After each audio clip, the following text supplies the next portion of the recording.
السلام علیکم ورحمۃ اللہ۔ جامعۃ الرشید کے جو محتمم ہیں مفتی عبدالرحیم صاحب دعوت برکاتہم العالیہ، وہ مفتی طارق مسعود صاحب کے بارے میں کیا فرماتے ہیں؟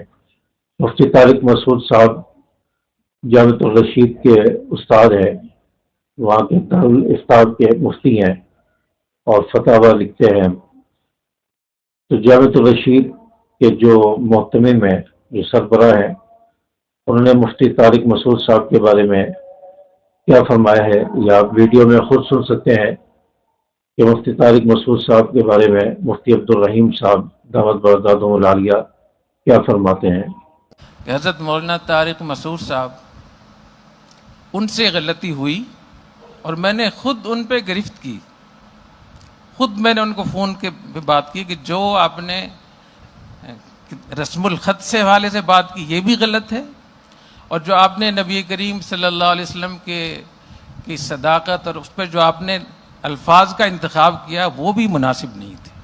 لیکن میں گستاخی نہیں سمجھتا اس کو قطعی طور پہ، لیکن نبی کریم صلی اللہ علیہ وسلم کی شان اقدس اتنی بڑی ہے کہ اگر 1000ویں حصے میں بھی 1,00,000ویں حصے میں بھی کوئی تھوڑی سی بھی کوئی شک ہو جائے فوراً توبہ کریں۔ تو میں نے ان سے کہا کہ نہیں، صاف طور پہ کہیں کہ مجھ سے غلطی ہوئی ہے، میں توبہ کرتا ہوں، میں معذرت کرتا ہوں۔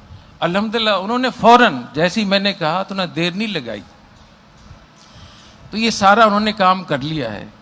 اس کے بعد جو لوگ فتنہ پھیلا رہے ہیں، میں ان کو بتانا چاہتا ہوں کہ جامعۃ الرشید اپنے تمام اساتذہ کے ساتھ، فضلاء کرام کے ساتھ، مولانا طارق مسعود صاحب کے ہم ساتھ کھڑے ہیں۔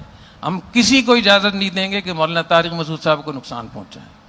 مولانا طارق مسعود صاحب ایک سچے عاشق رسول ہیں، اور کروڑوں لوگوں کو انہوں نے نبی کریم صلی اللہ علیہ وسلم کے ساتھ ان محبت سکھائی ہے۔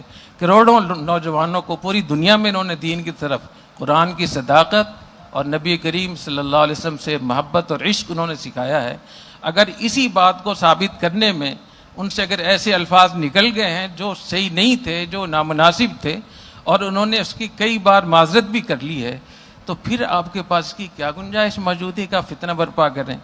نبی کریم صلی اللہ علیہ وسلم کے سامنے کیسے پیش ہوں گے آپ؟ تو میں آپ سے یہ بھی درخواست کرنا چاہتا ہوں کہ مولانا طارق مسعود صاحب کے اس معذرت کے بعد مولانا طارق مسعود صاحب کا ساتھ دیں، ان کو سپورٹ کریں۔